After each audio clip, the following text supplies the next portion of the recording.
Tumakas sa checkpoint pero nahuli rin ang isang rider at kanyang angkas matapos sumemplang. Nang masakote, nahulihan pa sila ng mga baril at granada. Nakatutok si Bea Pinlac. Halos mahagip ng motorsiklo na yan ang kasalubong na motor sa Barangay Kapitolyo, Pasig City, mag-aalas 2 ng hapon kahapon. Na out of balance ang rider at sumemplang sila sa kalsada. Nakabuntot sa kanila ang mga tauhan ng Tactical Motorcycle Riding Unit na hinahabol pala ang magkaangkas na lalaki sa sumemplang na motor matapos umanong tumakas sa Oplancita. Nung nakita ng ating BSF at ating mga pulis na may pumasok sa Barangay Kapitolyo na paikot-ikot na wala namang purpose, wala namang objective bakit paikot-ikot. Sakto, dumaan ngayon itong riding in tandem sa ating location ng Oplancita. So, sinita ng ating mga kapulisan. Sa halip na hihinto, tumakbo. Nang maabutan sila ng pulisya, pinadapa ang dalawang lalaki at inaresto. Nakumpiska sa kanila ang 2 kargadong baril, isang hand grenade at 3 sachet ng hinihinalang shabu.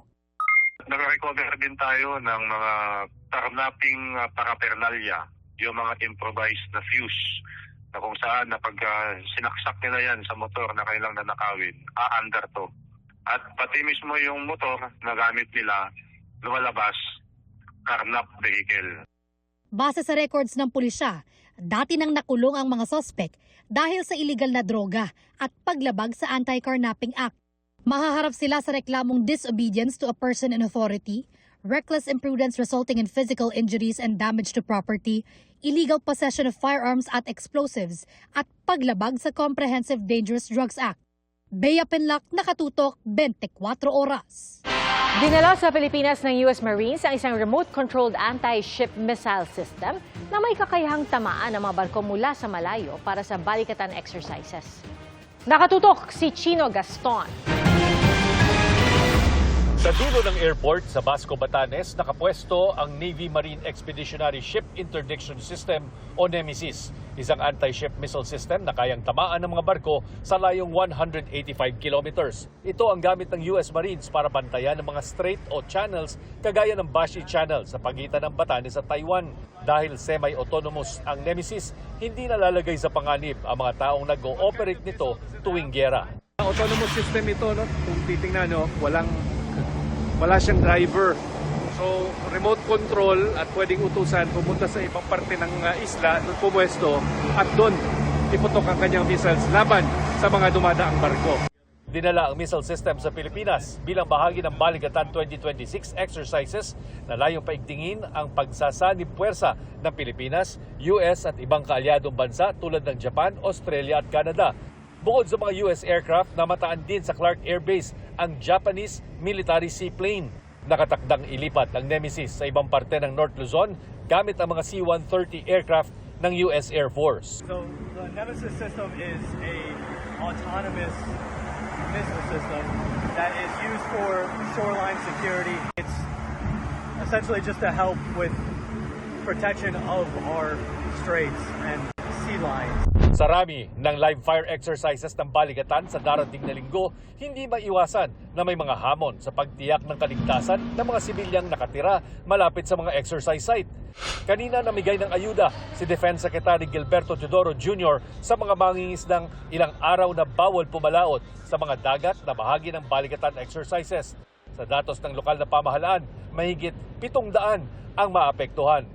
Pinaliwanag ko sa kanila, it is very important that they also help us guard the sea and the exclusive economic zone because that is for them. Mula sa Paway, Burgos at Lawag City, ang mga mangingisdang nakatanggap ng financial assistance at food packs. Chino Gaston, nakatutok, 24 oras. Sunod-sunod ang pagpasok ng mga bagong opportunities para kay na ex-PBB Celebrity Collab Edition 2.0 housemates Caprice Cayetano at Heath Hornales. May time pa kaya sila na makaband ang mga dating housemates sa outside world? Makichika tayo kay Athena Imperial. Ever since makilala sila sa Pinoy Big Brother Celebrity Collab Edition 2.0, sunod-sunod ang dating ng guestings, events at new opportunities kina Caprice Cayetano at Heath Hornales. Si Caprice, thankful sa magandang feedback sa kanyang feature sa isang lifestyle and fashion magazine. Sobrang creative po ng pictures ko doon. Makikita niyo po yung iba't ibang style doon.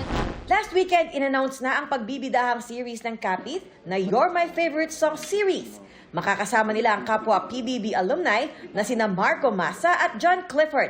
Bukod kay Heath, may time rin si Caprice na makabonding ang ibang housemates nila.